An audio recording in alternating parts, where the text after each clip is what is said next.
پھر تکلیف ختم ہو جائے تو پھر کہاں چلے جاتے ہیں؟ اچھا بعض اوقات پتہ ہے کہ اچانک مسجد میں کوئی نیا آدمی نظر آنے لگتا ہے نا، ٹوپی بھی پہنی ہوئی، ہاتھ میں تسبیح بھی ہے، بندہ کہے خیر تو یہ کدھر سے آیا بھائی، اور 5 نمازیں بھی پڑھ رہا ہے، بعض اوقات نماز سے بھی پہلے آ جاتا ہے، میں پوچھو خیر تو ہے، بس وہ والدہ ہاسپٹل میں ہے یا فلاں پرابلم ہے، بہت اچھی بات ہے، میں خدا نہ خواستہ ڈسکریج نہیں کر رہا، مگر ادھر وہ پرابلم دور ہوئی، ادھر مریض ٹھیک ہوا، ادھر مسئلہ حل ہوا، وہ بندہ ہی غائب ہو گیا مسجد سے، تو یہ کیا ہے؟ ہم خوشی میں بھی اللہ کے بندے ہیں، ہم غم میں بھی اللہ کے بندے ہیں، ہم غموں میں بھی اسے پکاریں، ہم خوشی میں بھی اسے یاد رکھیں، اور یہ بات میں نہیں کہہ رہا، یہ اللہ کریم نے قرآن مجید فرقان حمید میں ارشاد فرمایا، اور یہ کافروں کی عادت اللہ نے ارشاد فرمائی۔ سنو، اللہ قرآن میں فرماتا ہے وَإِذَا مَسَّ الْإِنسَانَ الضُّرُّ دَعَانَا لِجَنبِهِ أَوْ قَاعِدًا أَوْ قَائِمًا، اللہ فرماتا ہے اور جب آدمی کو تکلیف پہنچتی ہے تو لیٹے ہوئے اور بیٹھے ہوئے اور کھڑے ہوئے ہر حالت میں ہم سے دعا کرتا ہے، بہت اچھی بات ہے، مگر آگے کیا ہوا؟ اللہ فرماتا ہے پھر جب ہم اس کی تکلیف دور کر دیتے ہیں تو یوں چل دیتا ہے گویا کبھی کسی تکلیف کے پہنچنے پر ہمیں پکارا ہی نہیں تھا، یاد ہی نہیں رہتا اللہ کا گھر۔ سچ بتاؤ ایسا ہم نہیں کرتے؟ پرابلم ہو تو گھر میں قرآن خوانی کراؤ، درود پاک کا ختم کرواؤ، امام صاحب کے پاس چلتے ہیں، دعا کرواتے ہیں، ذرا مسجد میں دعا کروانی ہے، ارے بھائی دعا کر دی، تمہارا مسئلہ حل ہو گیا، اب گئے کدھر؟ یہ اللہ پاک سے کیا تعلق بنا رہے ہو؟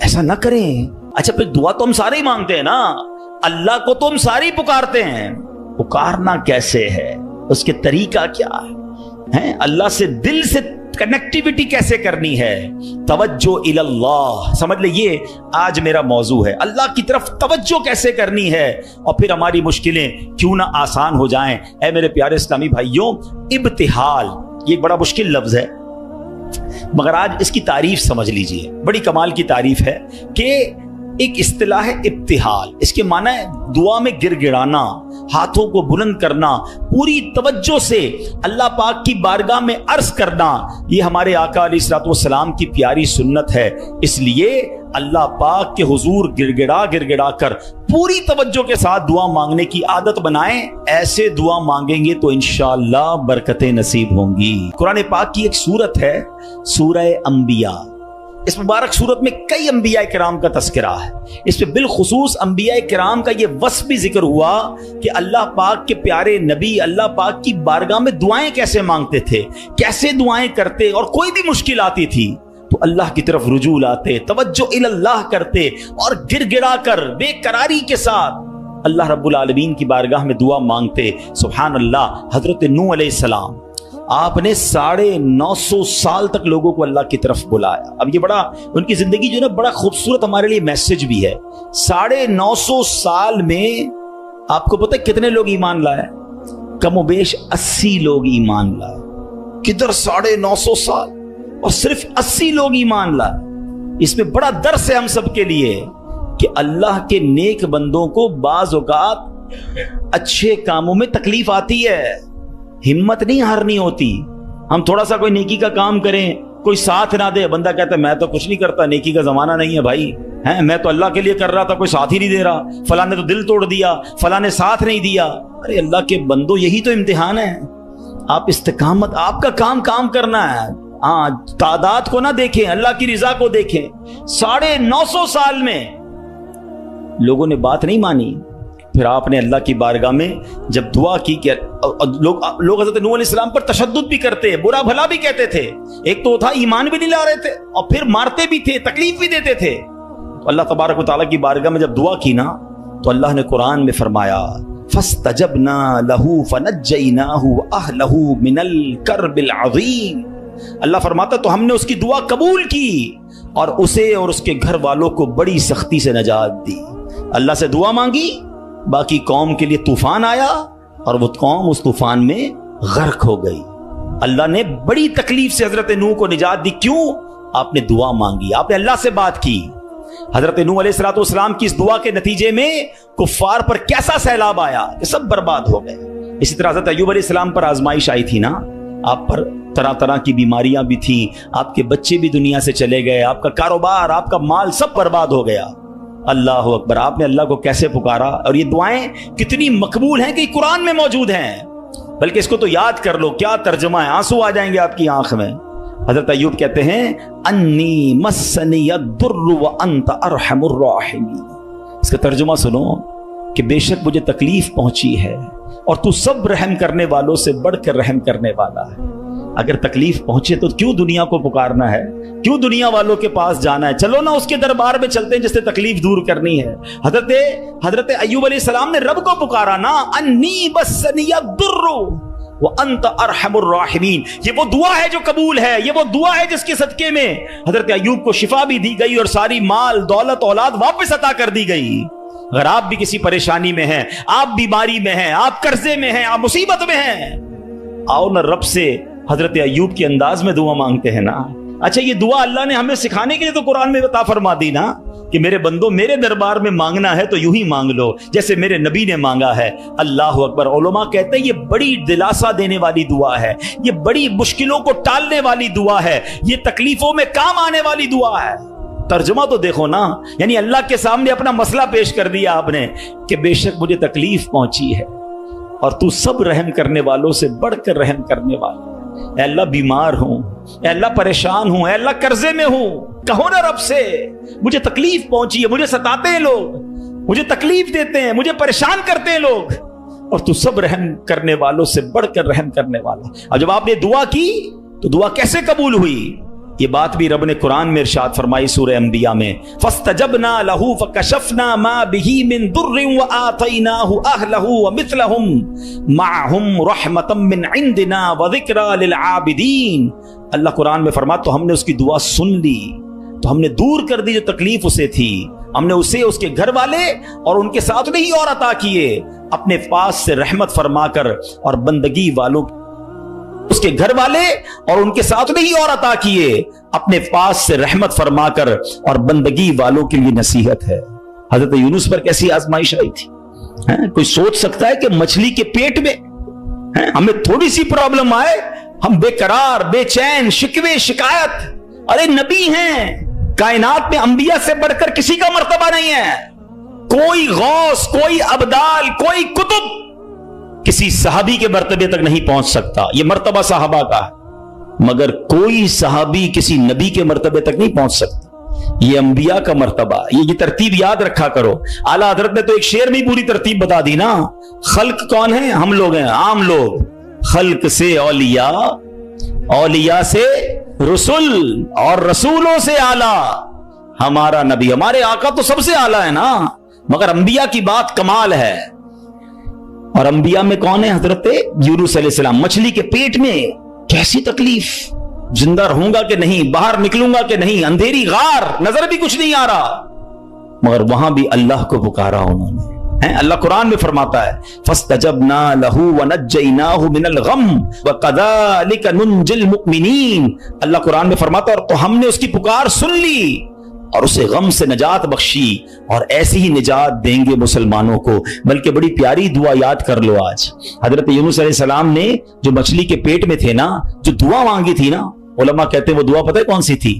جس کو آج ہم آیت کریمہ کہتے ہیں نا, لا الہ الا انت سبحانک انی کنت من الظالمین. یہ چابی ہے, ہاں یہ مصیبت کے تالے کی چابی ہے, یہ کمال کی دعا ہے. اور یہ آپ نے دعا کی اور اللہ نے مچھلی کے پیٹ سے آپ کو نجات عطا فرما دی, پھر سے قوم بھی عطا فرما دی, سرداری بھی عطا فرما دی. تو یہ دعائیں ہیں جو بے قراری میں, مصیبت میں رب کو پکارا گیا. اللہ اکبر. تو اے میرے پیارے اسلامی بھائیوں, اللہ کرے کہ ہم اپنے رب کو پکارنے والے بن جائیں, صحیح طریقے سے دعا کرنے والے بن جائیں. حضرت زکریا, اللہ اکبر, آپ بڑی عمر ہو گئی آپ کی, بڑھاپے تک پہنچ گئے, آپ کی اولاد نہیں تھی, آپ کی زوجہ بھی بانجھ تھی.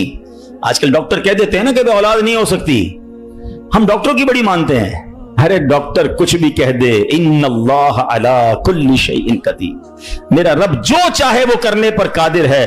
اپنی آنکھوں سے دیکھا ہے, آپ نے بھی دیکھا ہوگا, کسی کو ڈاکٹر کہتے ہیں جناب کوئی مرض نہیں ہے, 100% فٹ ہے, 2 دن بعد دنیا سے چلا جاتا ہے. کیسے مرا ڈاکٹر کو بھی پتہ نہیں, موت آ گئی نا. اور کبھی ڈاکٹر کہتے ہیں 3 دن کا مہمان ہے, شاید اس ڈاکٹر کا انتقال ہو جاتا ہے, وہ بندہ پھر بھی زندہ گھوم رہا ہوتا ہے. اللہ کی شان ہے, ڈاکٹر ڈاکٹر ہے, وہ اپنی سائنس چلائیں,